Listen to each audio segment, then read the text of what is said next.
So, let's see.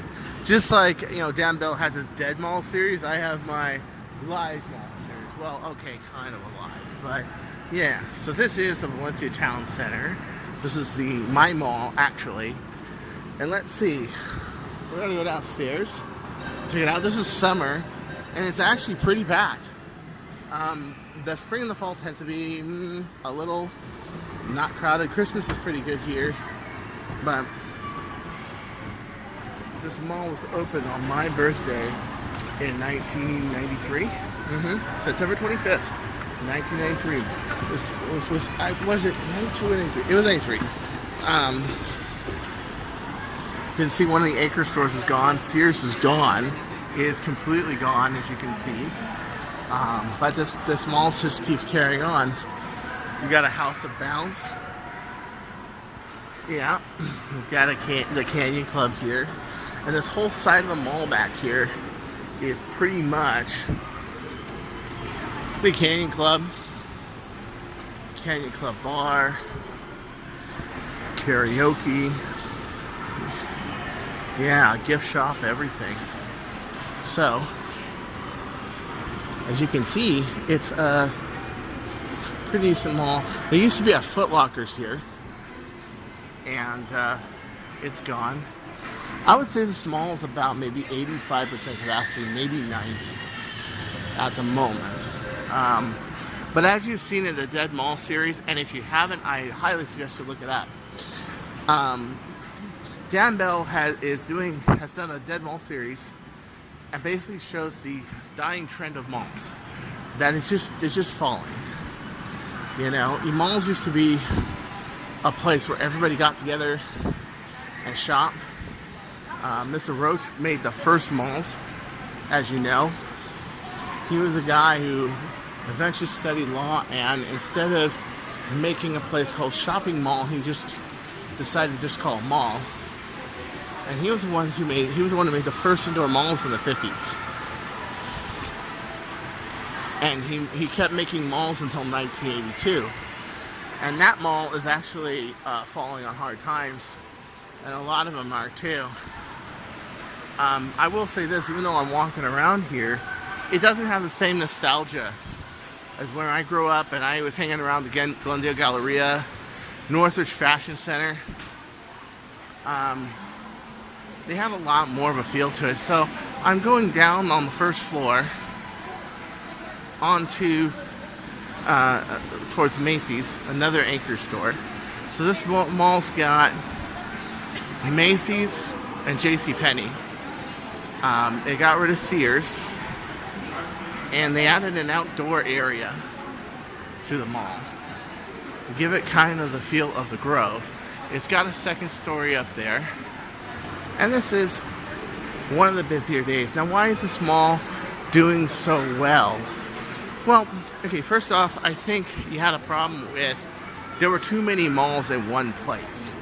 And I think what that did is it made it so that you had too much stuff. Now you can see you got a little bit of dead space back there. Okay. Got people riding around on motorized lions. All sorts of stuff. Let's go over here. Yeah, that sounds good. Instead of going through Macy's, I'll take this way up. And you have the issue of just, this is the second story of the mall right here. The very top of it. This is cool. It has been redone over the years, but it's basically got the same metal shake roof that it always had. It used to be a little more colorful. There used to be a mural down there of the Sacramento Valley and a bunch of bowls walking around, but they painted over that over there. The fountain's the same as opening day, except right now they're running soap and rubber duckies, and I think that's clever. They're running soap obviously to clean out the system, but then they hide it by putting rubber duckies in. That's actually really clever. And then they make a summer theme with beach balls and summer apparel and beach chairs. Good freaking art direction, Westfield. I gotta tell you, good art direction. Whoever is your creative director who comes up with this little stuff, that's pretty good. So now I'm on this part. I'm being a little dodgy with the camera because photography is prohibited in this mall. So I'm being a little dodgy. So you guys saw me go on the stairway to Macy's. Now I'm going to go into Macy's. And yeah, I don't film in the anchor stores. It's just a polite thing to do for an anchor store, especially one like Macy's or Nordstrom's or Neiman Marcus.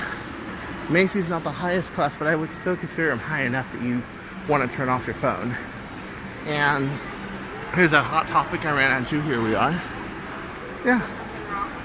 So there's an equation for a live mall. And I think a lot of mall franchises need to learn that fast. Very fast.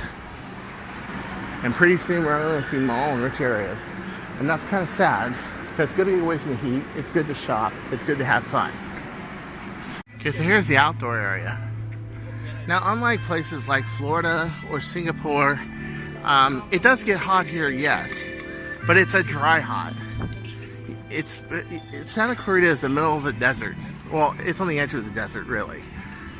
But this all used to be desert, and actually this mall, before it was built, back in the early to mid 80s, was an onion field. That's not a joke. Oh, huge chess set. I have to invite my friend Josh, my childhood friend Josh, to play me here. That looks just awesome. Right in front of Sapporo. It's got you got it. And it's pretty cool. During the winter, when it gets cold, these flame up, and they're a good place to sit around. Yeah, they're pretty nice. Why is this place doing so well? I think it has to do with location, it has to do with mall proximity, but it has to do with the fact that they've kept up the grounds pretty well too, and there aren't that many empty stores. You'll see ones every once in a while, but I think we're around 85-90% capacity. I could ask, but why? A lot of good restaurants here, and of course, a high-end mall would be nowhere without a koi fish and turtle pond. Look at the little turtle guys. I want to get up close to one. Hold on. Oh, look at this little guy. Look at this little guy swimming. Oh, he's so cute. And look at those little tools down there playing. Oh, they're so cute. Yes. See? So behind the turtles, not through coins or feed them. That's right. And I think that this mall also takes a lot after the Fashion Island or Newport Beach, which is a very upscale mall, and they're owned by Westfield.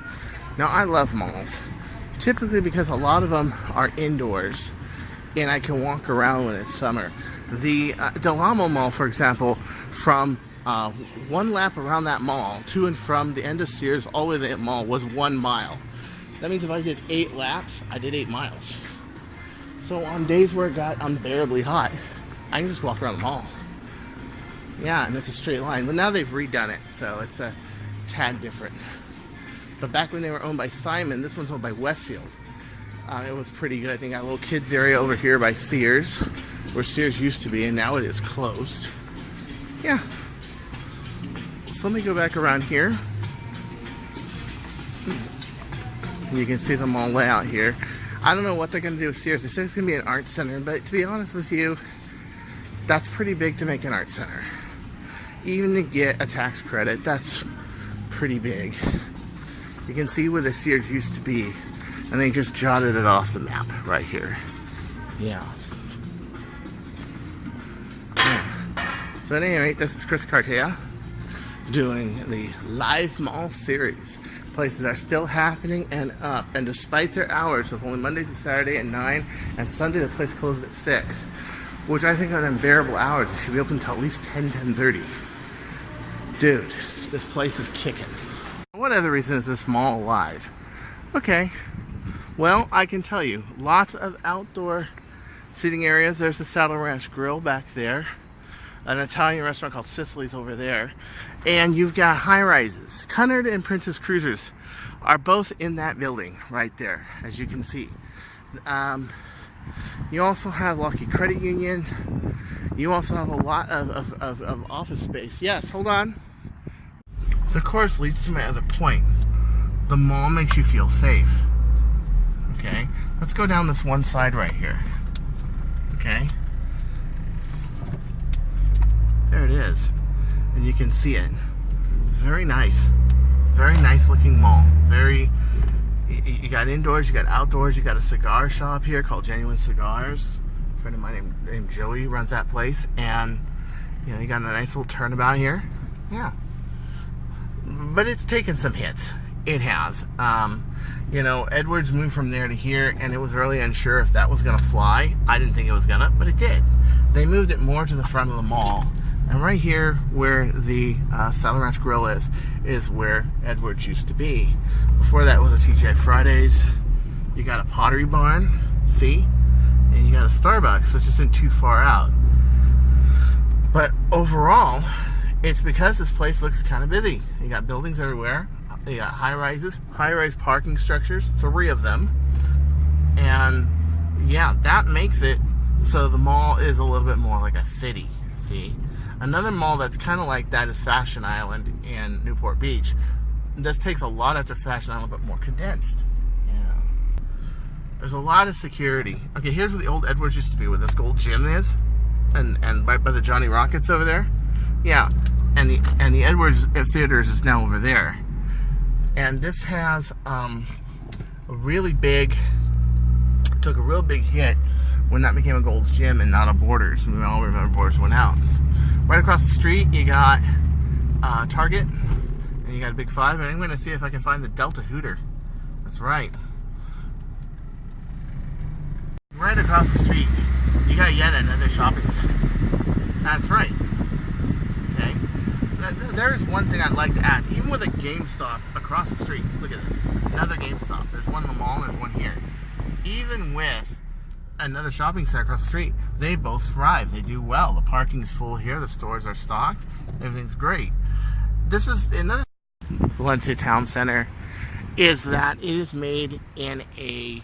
This is not the Valencia Town Center, of course. It's across the street. It's made in a planned community. Now, there's a lot of arguments about planned communities. I mean, for example, there's a sheriff's car right here. And there's sheriff walking around here. Yeah, prevent trouble. The nice thing about planned community is that things are coordinated. They don't build too many malls in one place. Things to go on a business that easy. You still see a little of it, but it's best they try, but it's minimized. The other thing is that things get better laid out. So we're gonna go into Target, see if we can find a Delta Hooter. Until next time, this is Chris Cartea saying, don't you go changing or the kitty lion will eat you up. You gotta learn to growl like that, little girl. Yes, you do. Listen to that motor running. He's so cute.